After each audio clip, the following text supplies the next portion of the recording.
What are your thoughts? And I know your guests will probably shed more light on that, Lulu.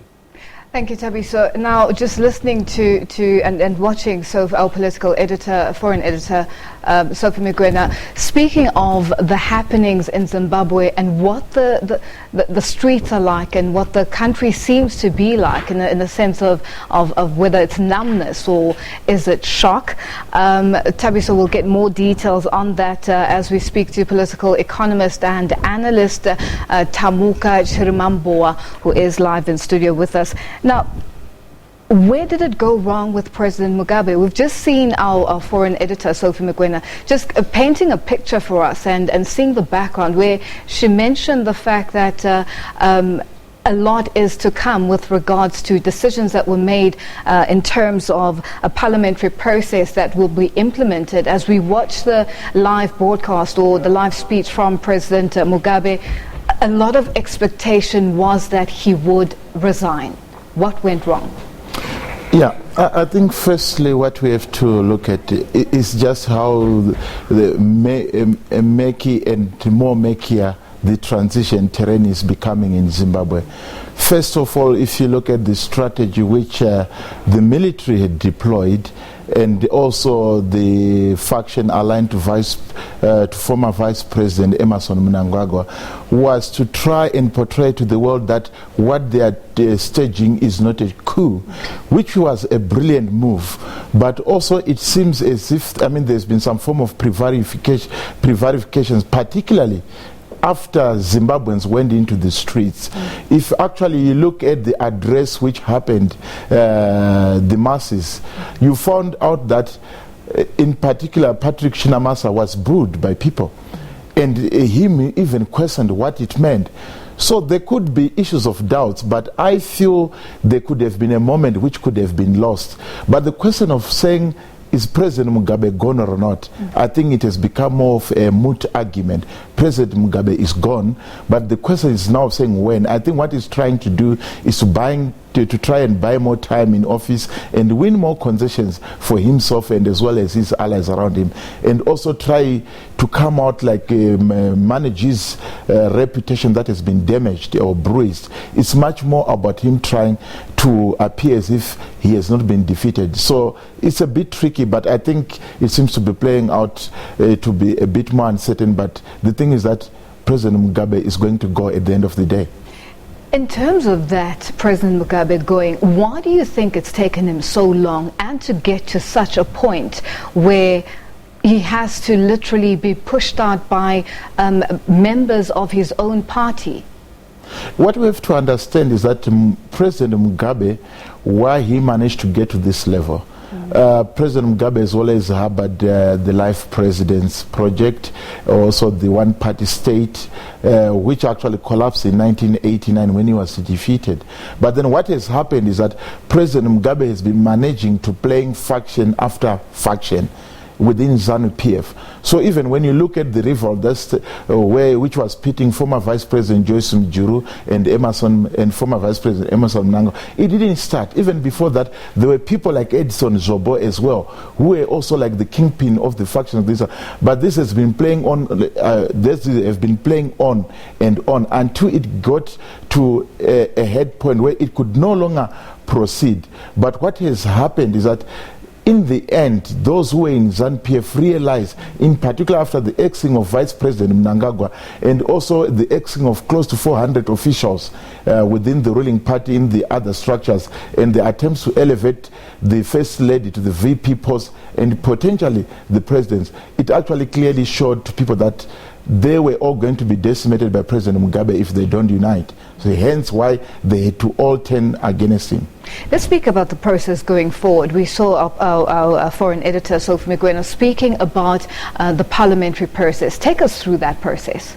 Yeah, basically the parliamentary process, the one which is actually being touted, is Section 97, because there are actually two sections within the Constitution. Section 97, which deals with the issues of removal of the Vice President or the President, and usually this go via impeachment. And listening to the talk, I mean, to some of the people who are within the Vice President Emerson Mnangagwa's faction, the general talk amongst them is using the section which deals with, I mean, issues of physical or mental incapacity. So this is what they want to use, which after where they have to give 7 days notice, and already Parliament, the Speaker of Parliament called for Parliament to reconvene on Tuesday, which will be the 21st. So if they are going to go through that, which means they give a motion and a notice of the motion, and which means that once that motion is given, it's supposed to be debated after 7 days, and then after the lapse of 7 days, the motion is to be debated within 21 days. Which means if the kind of agreement that was showing it was there before all this process started is still there, it might mean then that maybe they can agree to say they have it debated within a day or two, and then they move on to appoint the committee that is to investigate. But otherwise, the other section, which is like 109, which deals with vote of no confidence, I don't see that, because that one automatically triggers an election. And it means even those who are currently in place would lose out. So I don't see people wanting to go to an election. There's been a lot of talk about whether the removal of President Mugabe would bring change to Zimbabwe. What's your take on this? I think one thing which we have to notice is that the removal of President Mugabe potentially may bring change. But then the question is, what kind of change will come to Zimbabwe? To what extent? You see. So basically, if I look at the faction which seems to have prevailed, which looks like it's going to likely to win at the end of the day, Vice President Mnangagwa's faction, basically I think what they want to try and do is to try and regenerate ZANU-PF. But when they regenerate ZANU-PF, what you're most likely going to get, they're trying to follow the CPC, that is the Chinese People's Communist Party model, or maybe what Chama Pinduzi did in Tanzania. But then the nature of government that will emerge, it will be much more of a very strong and kind of autocratic government like what you have in your Rwanda or Ethiopia, with a booming economy, possibly, but then with a very limited civil liberties and democratic deficit. Now, let's just cross to Thabiso, who is standing by. Thabiso, your take on this? Thank you very much there, Lulu. Well, just before we get back to that, just news coming now, Simpiwe, the breaking news that Zimbabwean veterans have just announced that they will impeach President Robert Mugabe. Now, the 93-year-old has not resigned as expected during his address to the nation earlier. Now, the veteran leader faces the apparent end of his 37-year rule. And he was sacked earlier, remember, as ZANU-PF leader. And the party gave him until noon tomorrow to step down as president of the country or face impeachment. And I think this gives credence to the breaking news that we've it seems like, as you said, the story keeps on rolling over and over. Again, now listen to the conversation that Lulu is currently having there with the analyst. Obviously, we wake up tomorrow morning, things might have changed totally as far as what we've learned tonight. But I don't think with Robert Mugabe is a very defiant person. He's a fighter. He's a very strong-willed person, with a very strong character, and he doesn't go down without a fight. Well, let's go back to the analyst, maybe Lulu, you and your analyst. What do you make of that? The veterans now saying that they want to impeach Robert Mugabe regardless of the process, as your analyst is currently trying to describe, will take place next week. Now, Tamuka, we've just heard this breaking news, and now what's your take on this? Because now we've just been speaking about the process that is to follow, and now they've come out and made an announcement that this is going to happen.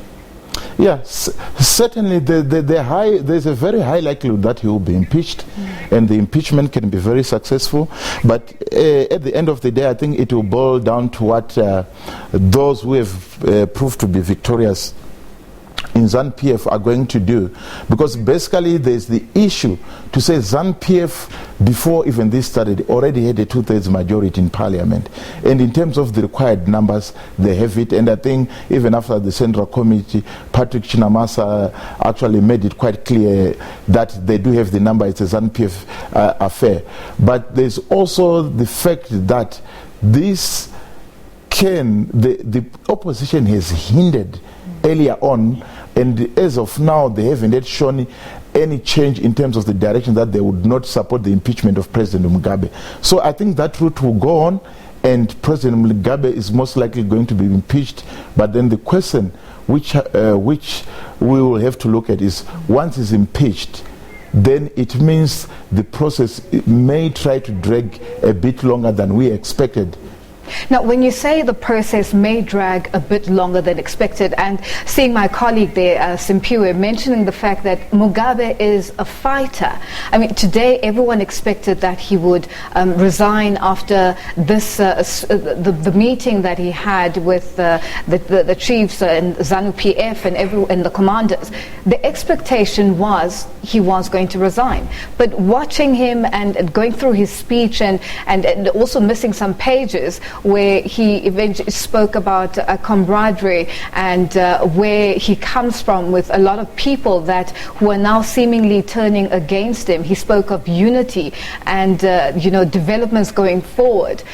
What does this mean? The impeachment, how long will that process take? I think the process will actually, how long it will take will depend in particular whether those in ZANU-PF, in particular Vice President Emmerson Mnangagwa's allies, are going to be magnanimous. But if they are going to go by what Patrick Chinamasa has said earlier on after the Central Committee, that it's a ZANU-PF business, and become a bit arrogant, then it means that this process might begin to drag a bit longer. Because one thing which you have to look at, that even the background, even in Zimbabwe already, the euphoria that had gathered even after that massive demonstration was beginning to peel away. So there is need to make sure that this is something which is across the political divide. But I think that one we will see as things unfold. But as it is for President Mugabe, it's also about him feeling betrayed. Because one thing which we have to remember, the people who have removed President Mugabe, it's not because it's because about the people, it's simply because about their interests. Because one thing which you have to take into account is how the military, or those who are linked to the military, had actually become an economic class on its own, with strong interest in mining. I mean, they're involved in mining, they're involved in all sorts of kind of business.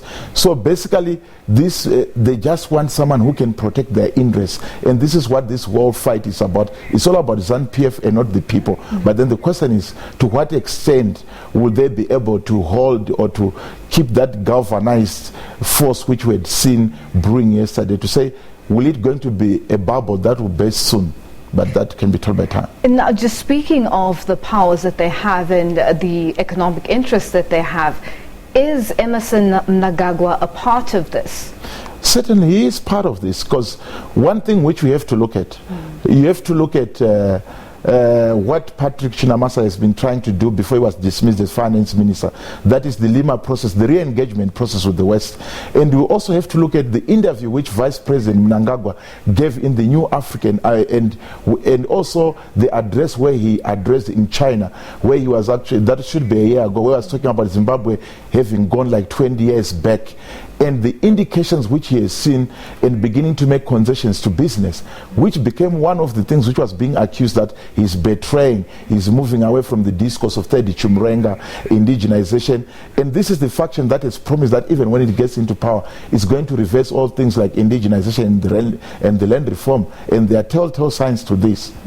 Now, should the people of Zimbabwe be excited about these changes that are taking place? We saw the demonstrations yesterday in the streets of Zimbabwe, all over the country, where people were excited and they came out and spoke out loudly, whereas before they weren't as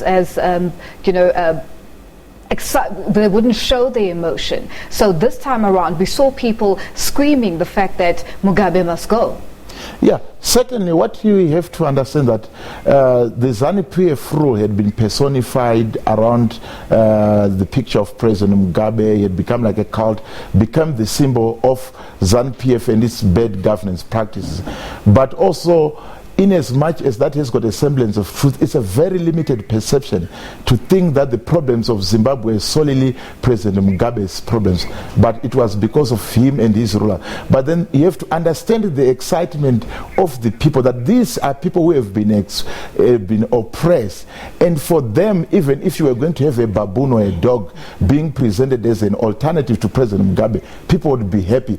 They say any change that comes better, and they will deal with it at a later stage, whatever problems might arise. This was the thinking with the people on the ground, but whether that will come out is another story. Now, Tabuka, let's go back to the issue of the impeachment process. What are we likely to see in terms of if the opposition comes together and works with the ruling governing party? That process, what is going to happen from day one up until the end? And as Mugabe is a fighter, what does this mean in terms of him and, exiting and just walking away? What does he get from this? I think what we have to look at is the opposition, if it gangs up with those in the ruling party, it will actually reduce the time of possible debate within parliament. And it will also expedite, and I think it will also try and break down the will of President Mugabe. In as much as he's a fighter, he will fight because President Mugabe, he actually realized that the point which he has reached is a point of no return. So for him, it's better to die in battle than to surrender. What does this mean for the family? Where is Mrs. Mugabe? The children, what's happening exactly? Because this is now obviously affecting the family. We saw his nephew, one of the ministers, I think the service minister yesterday, yes, speaking from a secret location and saying that Mugabe is not going to step down and he's going to die fighting. Yeah, basically what it means for the Mugabe family, it means tough times and very turbulent times ahead, because they've never endeared themselves with the people. If you look at the children, with the ruckus that they've been causing, even the nephew Patrick Joao, who was being interviewed, the arrogance which he has always exhibited. You even look that even his son-in-law had actually resigned before this thing happened, a few days before, and is already in Malaysia. Tabuka, we are going to continue this discussion as the developments continue happening in Zimbabwe, but I will cross over to my colleagues Tabiso and Simpiwe to give us the headlines.